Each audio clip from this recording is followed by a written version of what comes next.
બેન, ક્યારે તમારા મેરેજ થયા હતા ને ત્યારબાદ શું શું આખી ઘટના બની? મારા મેરેજ 2011માં થયા હતા.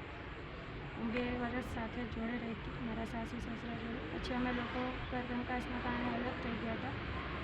અને પછી 2023માં મારા મિસ્ટરને એકચ્યુઅલ લીવર ફેલર થઈ ગયું હતું, જેના કારણે એમનું 1 મંથ પછી નિધન થઈ ગયું. અને એમના એકચ્યુઅલ લીવર ફેલરમાં મેં એમને મારું લીવર બી આપેલું હતું, 65% લીવર આપેલું છે, પણ છતાં બી એ બચી ના શક્યા. અને તે પછી અમે લોકો પછી તમે અલગ રહેતા હતા? પછી અમે અલગ રહેતા હતા. હું ને મારો સન અલગ રહે છે.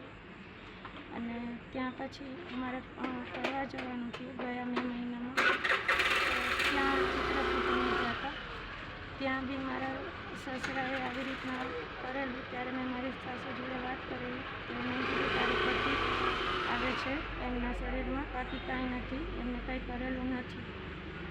અને પછી વળી પાછળ 23 તારીખ સુધી આવી છે મારી જોડે, એટલે મેં FIR કરવામાં પોલીસ સ્ટેશને આવી. હવે તમારી શું માંગ છે? કઈ રીતે એમને કડક કાર્યવાહી થવી જોઈએ, જેથી કરીને કોઈની મજબૂરીનો કોઈ દુનિયામાં બીજા કોઈ ફાયદો ના ઉઠાવી શકે. એ લોકો મને થોડા ઘણા મારું ગુજરાન ચલાવવા માટે આપતા હતા. અને એ લોકો એમ કહેતા હતા અમારી ઊંચી પહોંચ છે, એના હિસાબે તું કંઈ કરીશ તો અમે તને બદનામ કરી નાખશું.